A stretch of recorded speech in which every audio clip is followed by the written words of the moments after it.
Varanasi court के आदेश के बाद आखिरकार ज्ञानव्यापी परिसर के व्यासजी तहखाने में पूजा की अनुमति दे दी गई है। तकरीबन 30 साल बाद पूजा की गई। हालांकि इस दौरान सुरक्षा बेहद कड़ी कर दी गई है। इस मामले के वादी शैलेंद्र कुमार पाठक व्यास का दावा है कि उनकी कई पीढ़ियों ने तहखाने में पूजा की है और 1993 तक वो अपने अधिकार का इस्तेमाल करते हुए तहखाने में स्थित देव प्रतिमाओं की पूजा सेवा करते थे।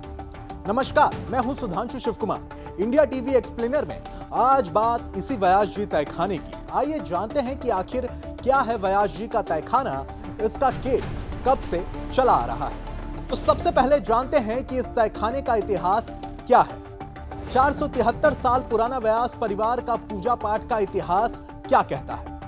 हालांकि ज्ञानव्यापी स्थित व्यासजी के तहखाना प्रकरण को लेकर शैलेंद्र कुमार पाठक व्यास ने कोर्ट में इस बात का दावा किया कि आदि विश्वेश्वर की पूजा का इतिहास 473 साल पुराना है। शैलेंद्र कुमार द्वारा कोर्ट में जो दलील दी गई है उसके मुताबिक ज्ञानव्यापी में शतानंद व्यास ने वर्ष 1551 में आदि विश्वेश्वर की पूजा शुरू की थी। इसके बाद व्यास परिवार की कई पीढ़ियों ने जिम्मेदारी निभाई और साल 1930 में इस परिवार के बैजनाथ व्यास ने पूजा पाठ का जिम्मा संभाला।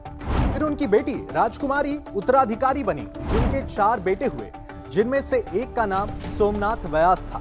शैलेंद्र कुमार इन्हीं सोमनाथ व्यास की बेटी उषा रानी के बेटे के रूप में तहखाने में पूजा का अधिकार मांग रहे थे। व्यास तहखाना मस्जिद के नीचे स्थित है। इसी में हिंदू देवी देवताओं की मूर्तियां मिली हैं। ईएसआई सर्वे में इसमें कई अहम हिंदू मंदिर होने के सबूत सामने आए हैं। नवंबर 1993 तक यहां पूजा पाठ होती थी। हिंदू पक्ष ने दावा किया कि तत्कालीन प्रदेश सरकार ने 1993 में पूजा पाठ रुकवा दी थी। साथ ही पूजा करने वाले पुजारियों को भी हटा दिया गया। चलिए अब जानते हैं कि इस पर क्या फैसला आया है। बुधवार को जिला जज की कोर्ट ने अपने एक आदेश में व्यासजी के तहखाने में पूजा की अनुमति दे दी है। ज्ञानव्यापी स्थित व्यासजी के तहखाने में पूजा से संबंधित आवेदन पर जिला जज डॉक्टर अजय कृष्ण विश्वेश की अदालत में दोनों पक्ष की तरफ से मंगलवार को बहस पूरी कर ली गई थी। अदालत ने इस प्रकरण में बुधवार को अपना आदेश सुनाया। तहखाने में पूजा करने की अनुमति मिल गई है। हिंदू पक्ष के वकील सुभाष नंदन चतुर्वेदी ने कहा, व्यासजी के तहखाने में पूजा करने का अधिकार दिया गया है और कोर्ट ने 1 हफ्ते के भीतर आदेश का अनुपालन करने का आदेश जिला अधिकारी को दिया है। चलिए अब जानते हैं इसमें आगे क्या क्या हुआ। व्यासजी के तहखाने को डीएम की सुपुर्दगी में दिया गया है।